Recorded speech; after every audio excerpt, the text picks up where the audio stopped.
Today, we're taking a closer look at India's social media bans, a series of government actions that have reshaped the digital landscape for over 1 billion people and sent rippling effects across South Asia and its global diaspora.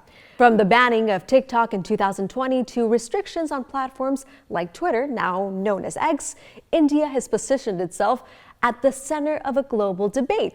Where should the line be drawn between national security, child safety, and digital freedom? Today, we're explaining what happened, why it happened, and what it means for South Asia, including tourist hubs like Goa and, of course, communities abroad. So let's start with the 2020 app ban in June of that year. The government of India announced a ban on 59 mobile applications, most of them Chinese-owned. The list included TikTok, WeChat, UC Browser, and ShareIt. The government cited concerns over data security and national sovereignty, stating that these apps were engaged in activities prejudicial to the sovereignty and integrity of India. The timing was significant. Just weeks earlier, Indian and Chinese troops clashed in the Galwan Valley along the disputed border.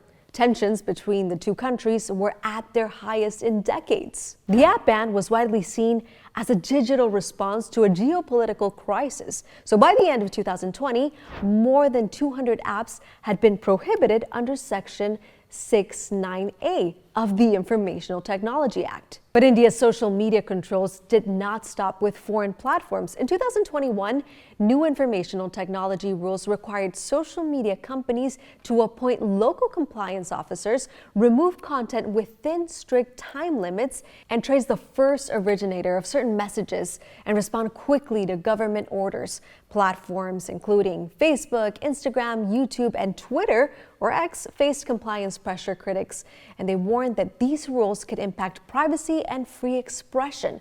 The government maintained they were necessary to prevent misinformation, online extremism, and public disorder.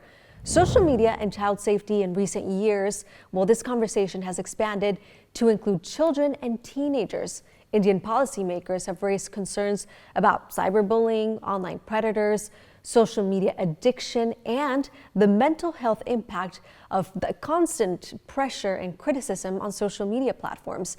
There have been calls for stronger and verification systems on stricter enforcement of minimal age usage and requirements on these platforms, like Instagram and Facebook, for example. Under India's digital personal data protection frameworks, companies may be required to obtain parental consent for processing the data of children below a certain age.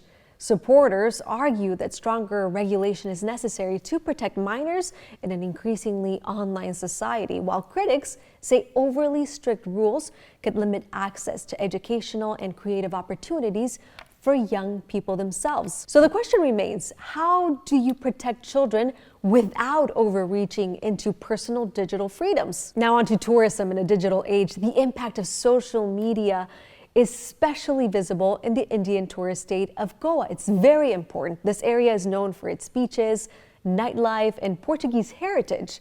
Goa relies heavily on digital platforms and promotions to attract visitors from across India and the diaspora.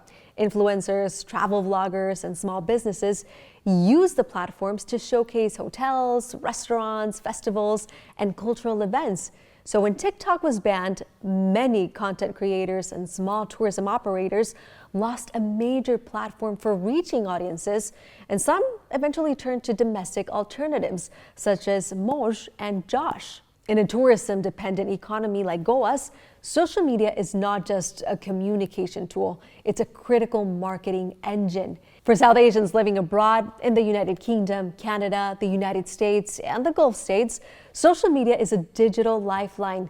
It's how many follow elections, social movements, entertainment, and daily life back home.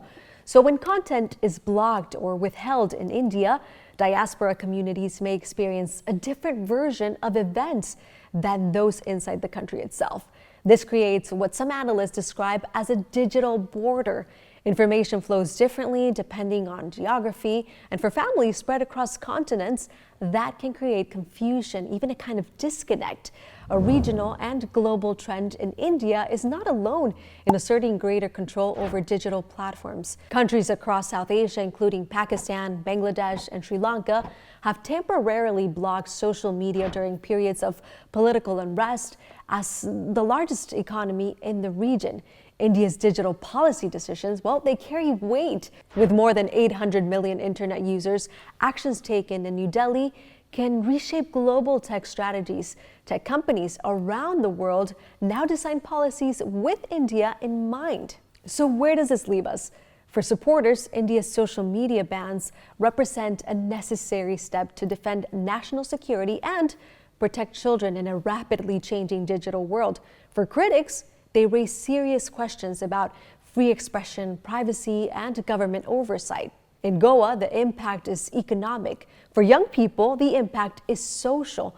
For the South Asian diaspora, the impact is personal. So as India continues to balance security, innovation, and civil liberties, the debate over digital rights in South Asia is far from over.